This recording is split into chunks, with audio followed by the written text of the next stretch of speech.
bien vouloir accompagner son Excellence.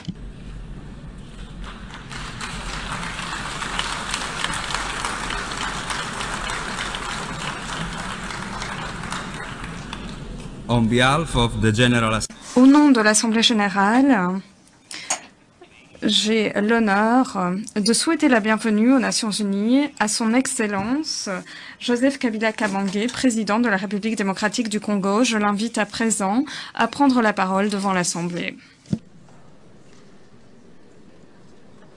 Merci. Merci.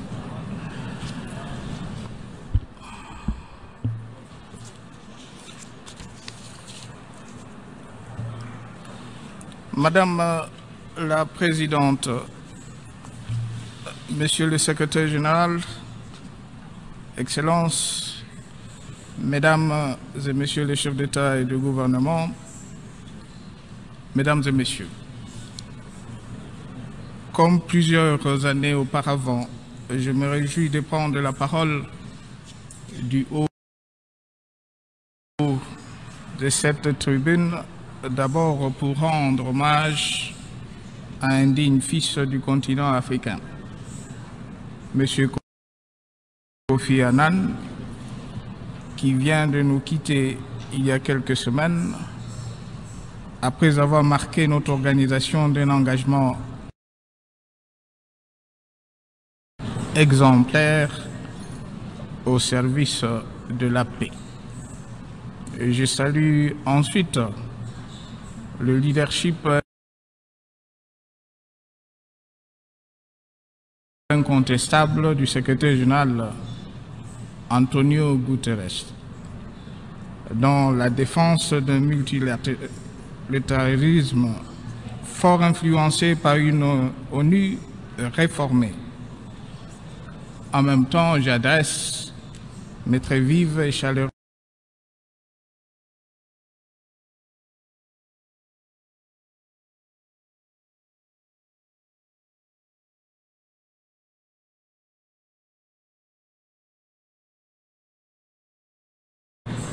à la 72e session ordinaire de notre auguste Assemblée. J'avais brossé la situation interne de mon pays en affirmant sur le plan sécuritaire que grâce aux efforts entrepris, nous avions réussi à inverser la tendance dangereuse au centre du pays et à améliorer significativement la situation.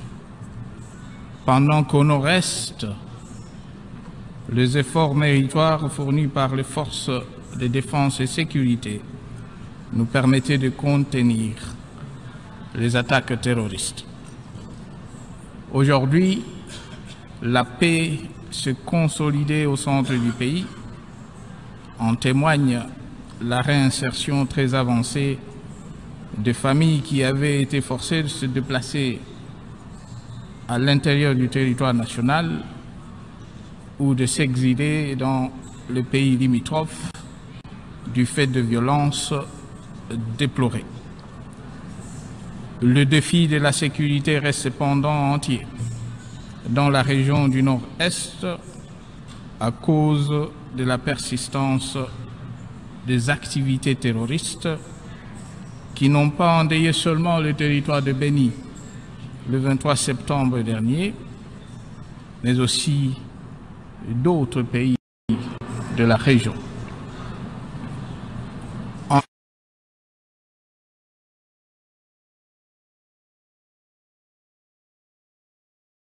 tout état de cause, ces attaques qui constituent un défi de plus à tous ceux qui ont à cœur la défense d'un monde libre, débarrassé de toute violence aveugle, ne nous empêcheront pas de poursuivre notre action en faveur de la paix et de la stabilité de notre pays et surtout d'engager d'autres efforts supplémentaires en vue de la sécurisation du processus électoral en cours.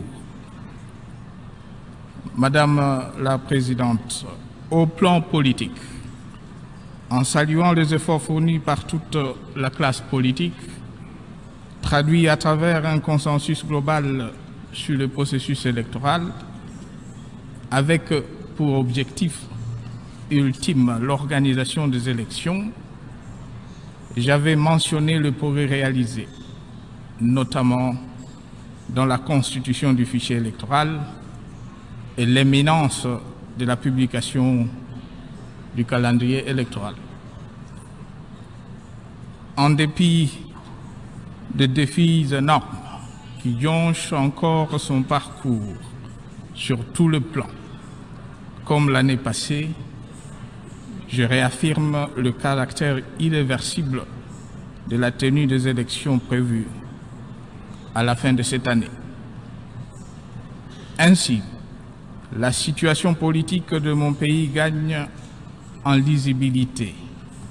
Toutes les échéances prévues au calendrier électoral en vue de prochains scrutins étant à ce jour tenues.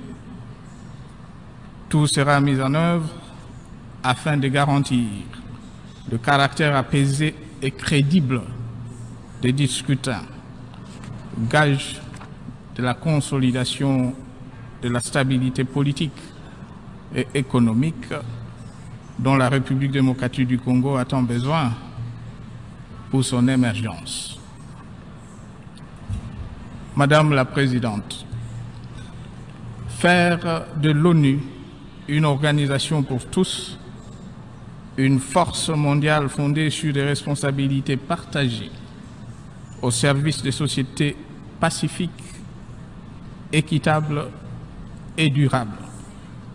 Tel est le thème du débat général de la présente session.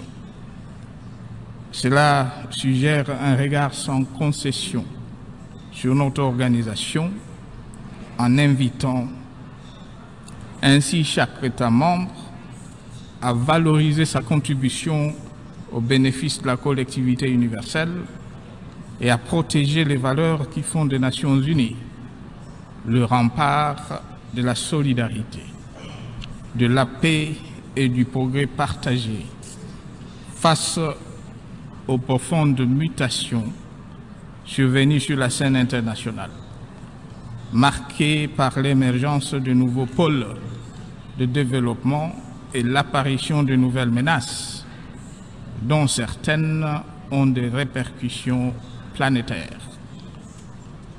Ce qui justifie une fois de plus tout intérêt de réflexion engagée et partagée autour de la réforme de notre organisation afin d'en assurer un meilleur fonctionnement. Pour autant, l'efficacité de notre organisation dans ce nouveau contexte demeure également tributaire de sa capacité à préserver les idéaux sur lesquels repose l'édifice de l'équilibre mondial issu de San Francisco. Madame la Présidente, nous ne saurons pas faire de l'ONU une organisation pour tous si l'ingérence caractérisée de certains gouvernements dans les affaires relevant sans aucun doute de la politique intérieure des États, en violation des règles qui la régissent, est dangereusement tolérée, sinon banalisée. Voilà qui explique la position de mon pays de dénoncer et de s'opposer à toute ingérence dans le processus électoral en cours et de financer l'entièreté de ce coût opérationnel.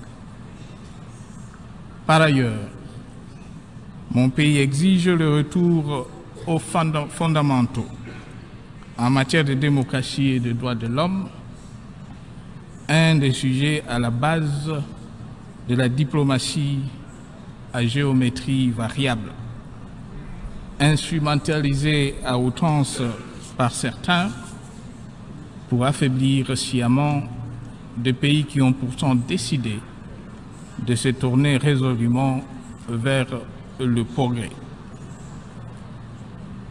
La République démocratique du Congo, quoique vieille seulement de 58 ans d'âge et d'une quinzaine d'années de démocratie, est fière aujourd'hui de partager son expérience en la matière, tant au sein du Conseil des droits de l'homme dont il est membre, que dans d'autres forats régionaux et internationaux.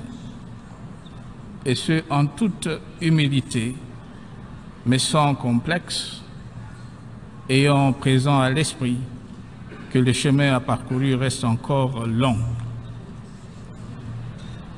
Nous ne pouvons faire enfin de l'ONU une organisation pour tous au profit des sociétés durables tant que la faune et la flore des pays détenteurs des grands massifs forestiers ne serviront que d'ornement sous le prétexte bien choisi de constituer le poumon de l'humanité, sinon des réparateurs de dégâts environnementaux causés par les industries du Nord.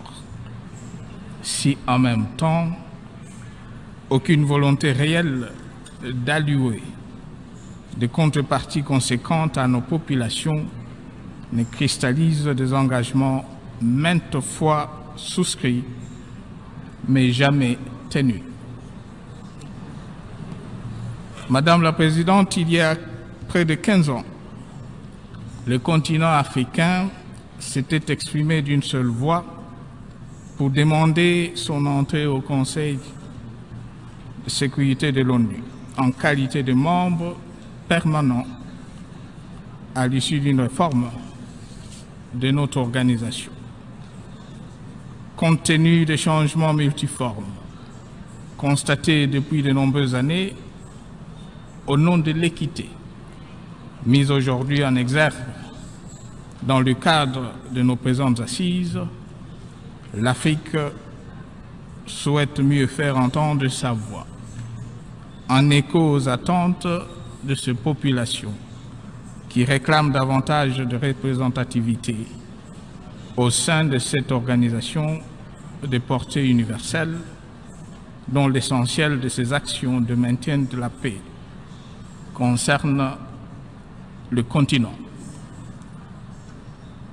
Aussi, 20 ans après le déploiement des forces onusiennes dans mon pays, et en raison de leurs résultats largement mitigés au plan opérationnel, mon gouvernement réitère son exigence du début effectif et substantiel du retrait de cette force multilatérale. Et pour conclure, Madame la Présidente, je mesure le progrès réalisé aujourd'hui par mon pays, qui il y a encore quelques années était confiné au rang d'État failli, mais aujourd'hui affiche des ambitions d'émergence incontestables, tant les signaux économiques, sécuritaires et politiques sont encourageants. Les défis qui se dressent devant nous ne sont certes pas moindres, mais ils ne peuvent infléchir ma foi en un avenir radieux pour mon pays, où le peuple sait déjouer le piège de l'histoire et affirmer avec force son attachement à son unité, à son indépendance et à sa souveraineté. Je voudrais aussi vous assurer que la République démocratique du Congo se tiendra toujours aux côtés de notre organisation aussi longtemps que celle-ci restera elle-même à notre côté, parce qu'elle incarne l'aboutissement le plus concret des efforts de tous pour la paix et le bien-être de notre planète. Il revient cependant aux États membres d'œuvrer en faveur d'une organisation plus forte en préservant dans leur agir les valeurs qui l'ont vu naître et dont la portée se trouve sans conteste dans la préservation de l'humanité. Madame la Présidente, Mesdames et Messieurs, je vous remercie.